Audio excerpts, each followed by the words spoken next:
This is a place where you can bring your entire self, the nerdy side, the ratchet side, the holy side.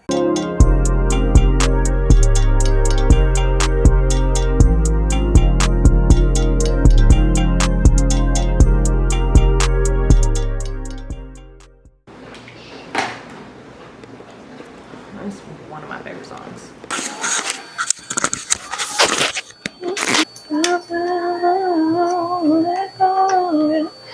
Oh, Jesus.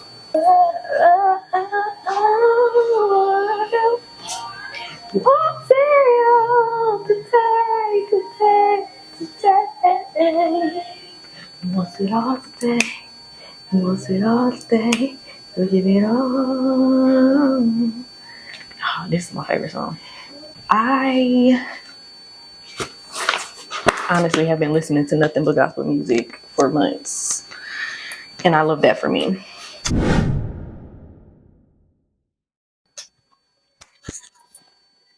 Welcome to Seek Alignment, where we are on a mission to find holistic harmony, purpose, faith, and fulfillment. Since most of you are new here, I am Ashley Nicole, and I'm honestly just a regular girl trying to navigate this thing we call life.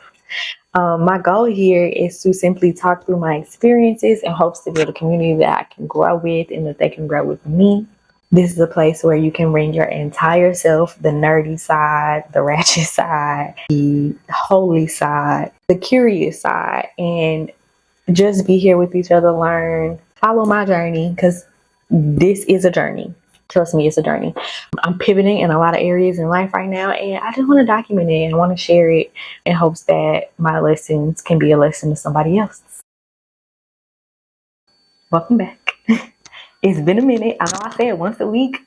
That's hard, but I think I have found a little bit more organization, or at least how did I mess up my toenail? Or at least some motivation, some inspiration about how to make this work for me.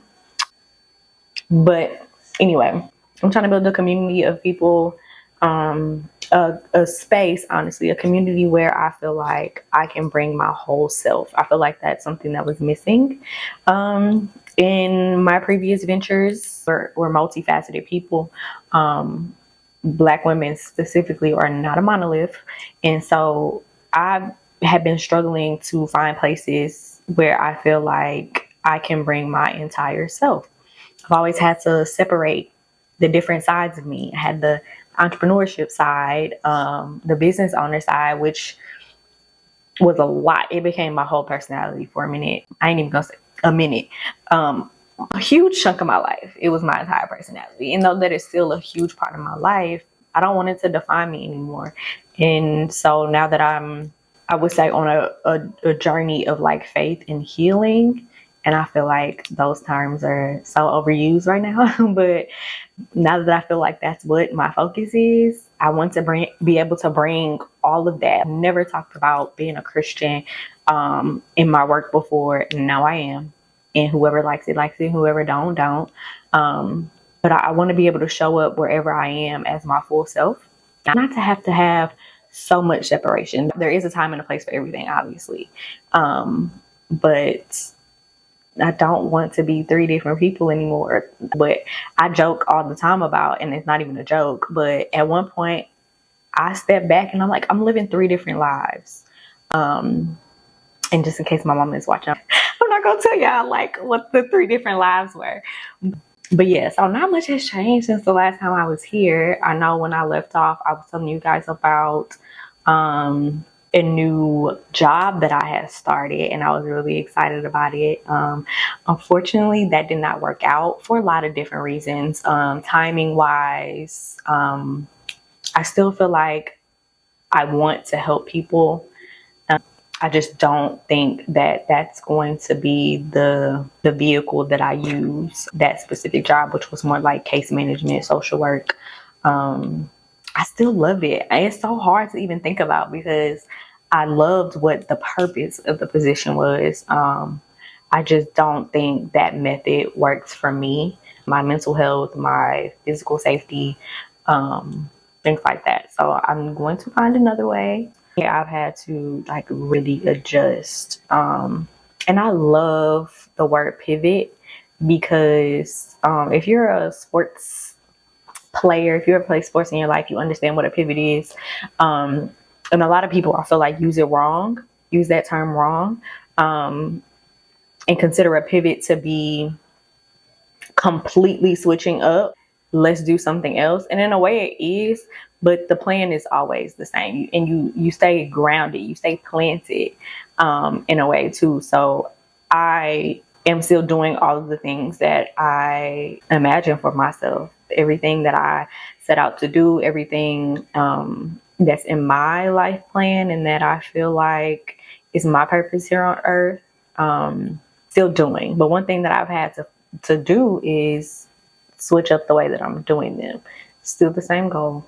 It's just a different method of getting there. And one of those, one of the switch ups, one of the things that I really had to like hone in on is like I was trying to do it by myself, my way, while also getting in my own way. And I had to add God back in the picture. Since I talked to you guys, I actually started the Seeking Alignment community, and it is a Mighty Networks community. It's free, open to the public, and that's where I'm really documenting this faith journey that I'm on. Bible study, the things that I'm finding while I'm studying and reading the Bible again as an adult. So if most people don't know me, I was in private religious schools all my life, right? So there's a huge chunk of the Bible that I had to memorize or grade. And it wasn't until like a few years ago that I stepped back and realized, like, one, that was a long time ago, but two, like we were just memorizing and not like learning what these stories were about. It was still very surface level. Now, mind you, we were children, so there was a watered down version of certain things that were told to us. But I think I was watching the Know For Sure podcast when they were talking about, what is the man's name? The story in the Bible where the man's daughters like essentially raped him. Look, and this is my point, right? All of that type of stuff was like completely skipped over. I don't remember that ever being talked about. And there was a point, again, like in my childhood, where we read the Bible from cover to cover. We memorized a lot of it. Normally the NIV translation, the catechisms. I went to a Lutheran school, so things like the catechism, we had to memorize the Apostles' Creed and stuff like that. And as an adult, those are words that are just like flowing out of my mouth. Do I remember what the catechism is? No. Do I remember what the Apostles' Creed is? If somebody started it, I could probably pick up. It's kind of like the national anthem, or like Lift Every Voice and Sing. Like, it's one of those things that you just had to learn and had to memorize. And so now as an adult, I'm rereading the Bible, and I don't want to do it. I know a lot of people want to start like cover to cover, but I was drawn to start in Proverbs first. And so that's where I kind of started. And now I just kind of follow whatever like sermon that I'm listening to. I also have like just a regular reading plan a month. And so like I'm jumping around in the Bible. It's more subject based than like chronological, I guess, or like, or Old Testament than New Testament. Like I don't know. I don't want it to be too structured. I want to get what I need now for the moment, or whatever the Holy Spirit is drawing me to. But anyway, I'm documenting all of that in the Seeking Alignment community. So please click the link in the description box in order to join me. It's one of those things where like I'm trying to be more disciplined at getting up early in the morning and starting my day off with God. Oftentimes I do, more days than not I do, but I want to put a little bit of structure to it. I want to make sure I'm prioritizing worship and prayer and things like that. So you'll see a little more of that journey being documented here as well, which is why I named this channel Seeking Alignment. Because that's really what I'm doing. And alignment in everything, y'all. It's so hard to explain. But okay, so yes, since y'all saw me, that job did not work out.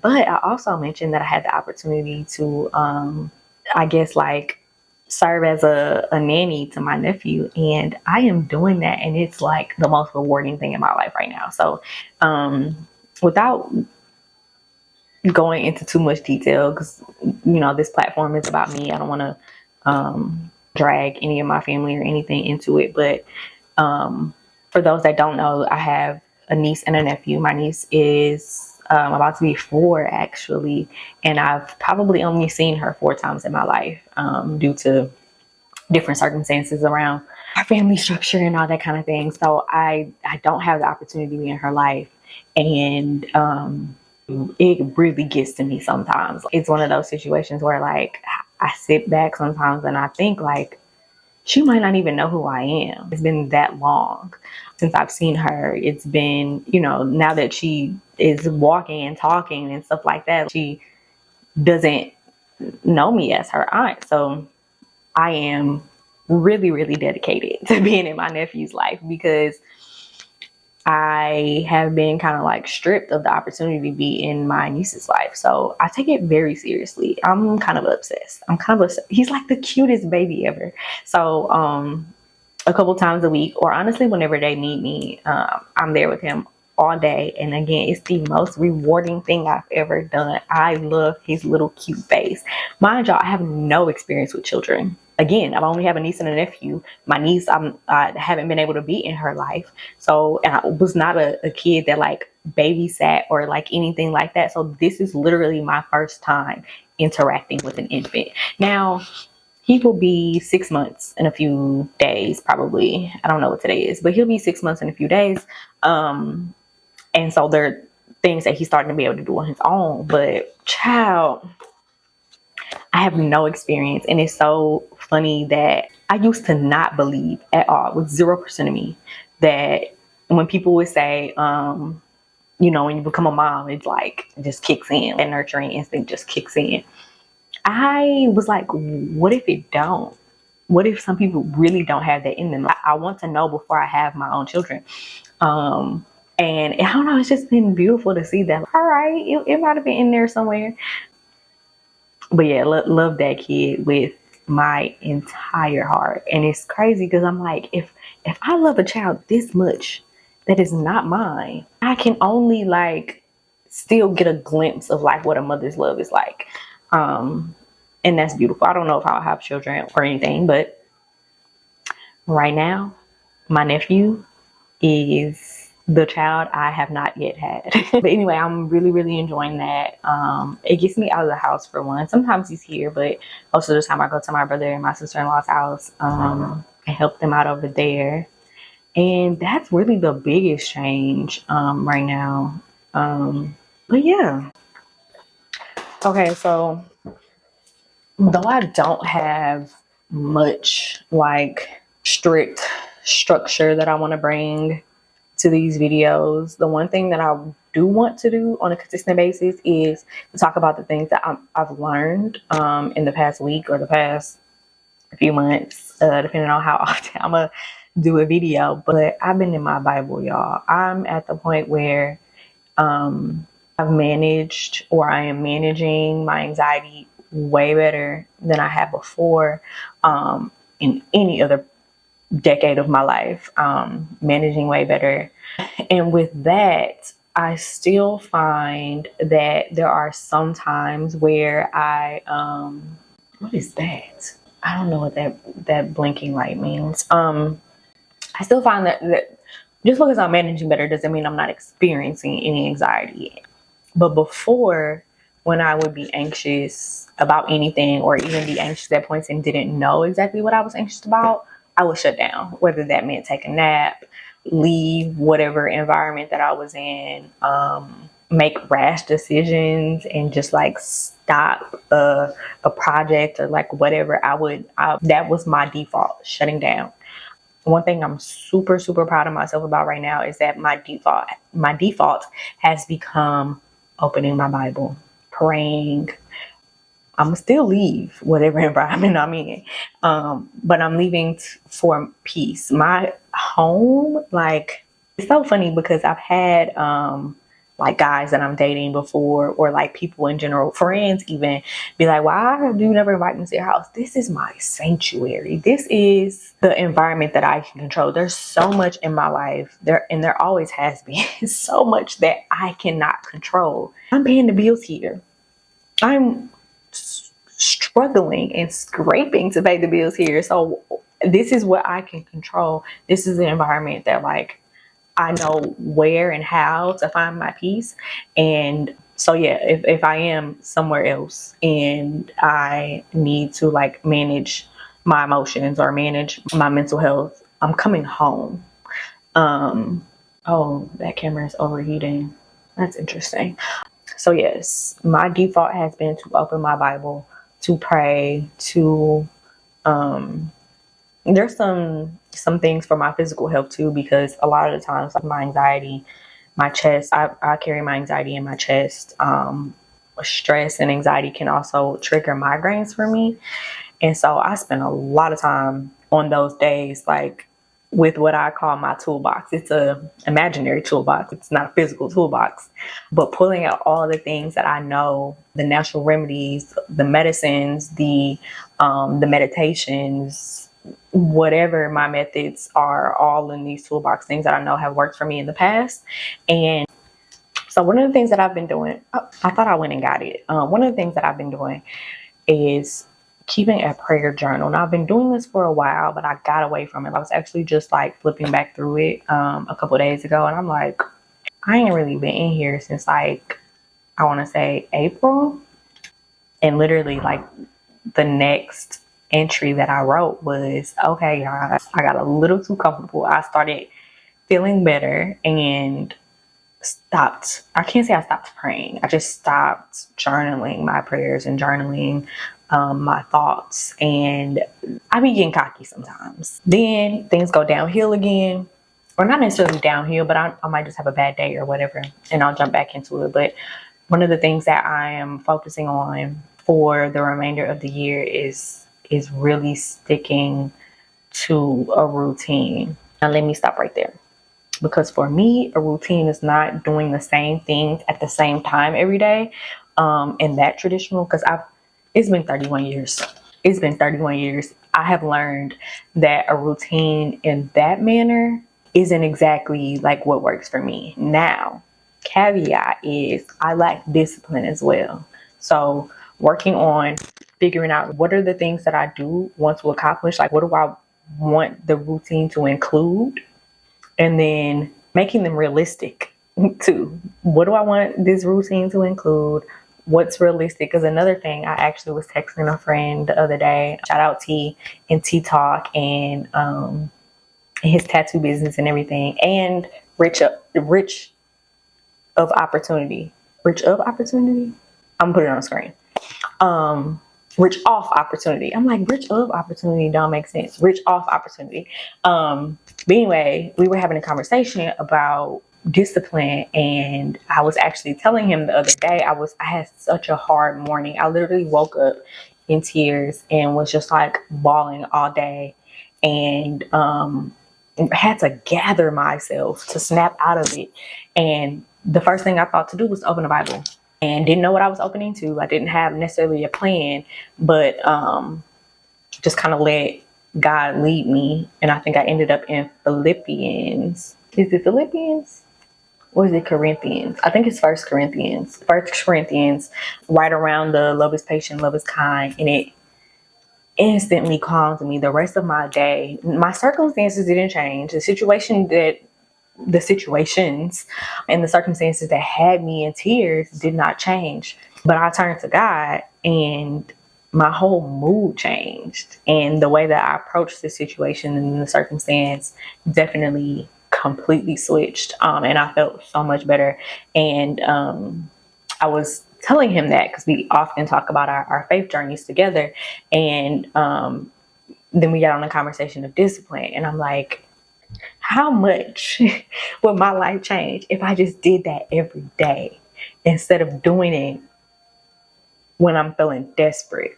And he was just reminding me like how much discipline and people, a lot of people in my life remind me how much discipline, how important discipline is. And that's something that I've really been honing in on and actually been doing good. I don't mean to be super hard on myself right now, but I think another issue had been that when we try to like change our lives, right? Or we're trying to like better ourselves, no matter what time of the year it is, if it's like your New Year's resolution or like whatever, we try to bite off way too much. You try to change your whole life at one time. At least I'm guilty of trying to do that.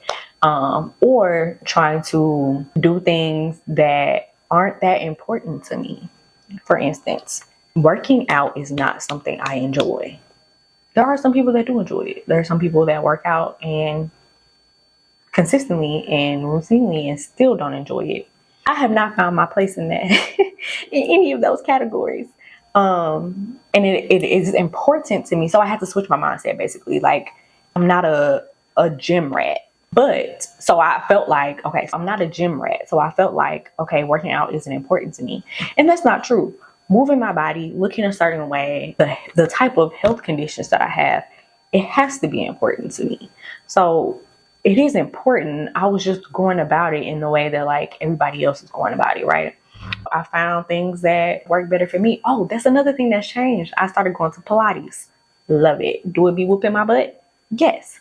But that's a type of, especially since it's a full body workout, like that's a type of workout that I can stick to, whether I enjoy it or not, whether it's hard or not. I don't mind being in the gym and like lifting weights and stuff like that. But for me, that's something that I feel like is more effective when I'm working with the trainer because I don't know shit about muscles.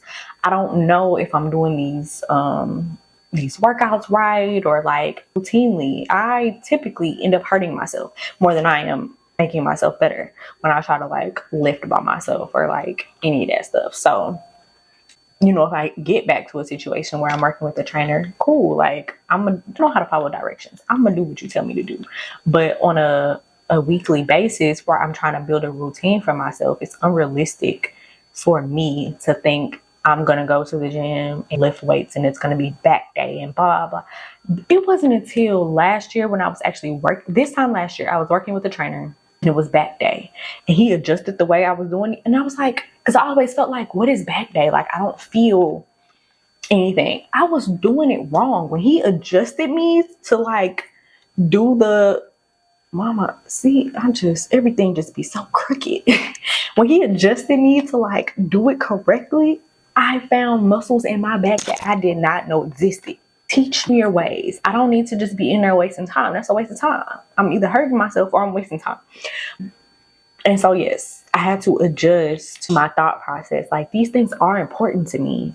It's just that I'm not going about them in a way that's useful for me, that works for me, that's efficient for me and effective for me. So that's making those adjustments has made discipline a lot easier because I've tailored all these things to what I need, not what everybody else is doing, not what people are necessarily telling me I need to do, unless it's a doctor, I go off on tangents. Excuse me. And I don't remember how I got there.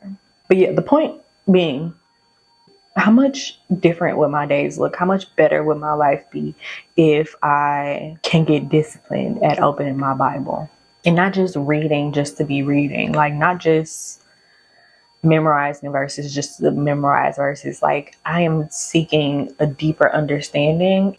I feel like the sermons and the churches I've been drawn to lately are giving me that. It's giving deeper understanding. It's giving application. That's another thing that he told me. He was like, what is information without application? Like it's useless.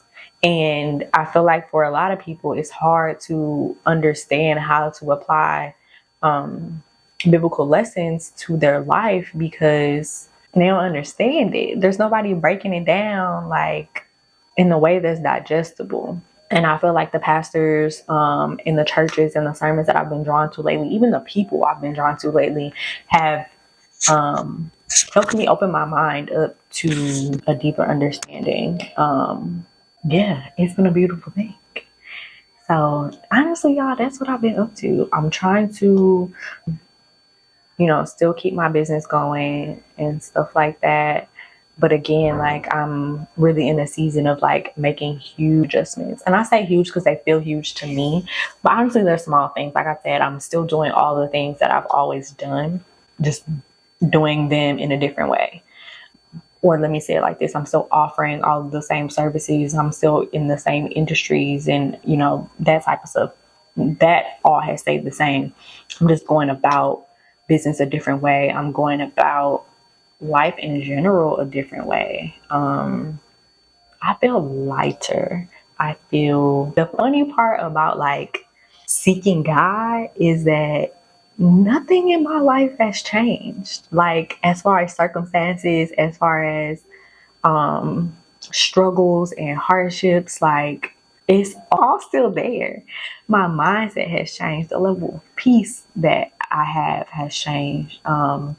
And one thing that I've learned is the difference between like people just being like, my peace, my peace, my peace. I want God's peace. That's literally the peace that surpasses all understanding. Like, it doesn't make sense for me to be this calm right now. The way things are unraveling in my life, the way I've been having to make or avoiding making huge decisions that will be life changing. The way things have gone bad that I wanted to go good. Like, it doesn't make sense that I'm this calm and that I'm this at peace right now. That's because I'm seeking God's peace and not my own peace. I have been operating in trying to find peace from within myself. I don't want no humanly peace no more. I need God's peace. I need the Holy Spirit to be leading me at all times. And that takes a lot of work, a lot of unlearning. Unlearning literally 31 years of bad habits, of bad thought processes. Like, it's so hard, but getting to like this other side, and I don't even know if I'm all the way there. Like, I feel like healing and peace is a journey. It's not necessarily a destination. Like, it grinds my gears when people say things like, come healed. Healing is constant. I might be healed from certain things. Like, there might be milestones that I've already hit, but we're constantly being traumatized. Like, when do you feel like you're going to be completely healed? Like, I think that's unrealistic. So, yeah, it just don't make sense, y'all. It don't make sense. But I'm here. Literally, I can't stop smiling. I've been smiling this whole video. Yeah, I'm excited about this new phase of life. I feel like I'm always in a new phase of life, but again, it's a journey and not necessarily a destination. So I'm just here, y'all. I plan to take y'all a little bit deeper with me. And again, I'm like really new to this. Like, I'm not new to documenting. I've been a photographer for decades at this point. But I'm new to being the subject of the documentation. And I hope that you guys come back. I hope that you stay on this journey with me. I hope that you continue to seek alignment and remember that what you are seeking is also seeking you. And nothing is out of reach, especially with God. If there's nothing else that I've learned along the way, is that we are not built to do this alone. So I'm here to go on the journey with you, friend. Let me know what else y'all want to see. Again, I want this to be a community. I want y'all to be involved. Don't forget to join the Seeking Alignment community on Mighty Networks. It is a place where we can talk about God and our journeys and just really study the Bible and share perspectives, share things that we're learning as we are, taking a deeper dive into seeking God, seeking a deeper relationship with God. I hope y'all enjoy y'all Sunday. Bye. Okay, y'all. So until next time, stay inspired, stay creative, and keep shining.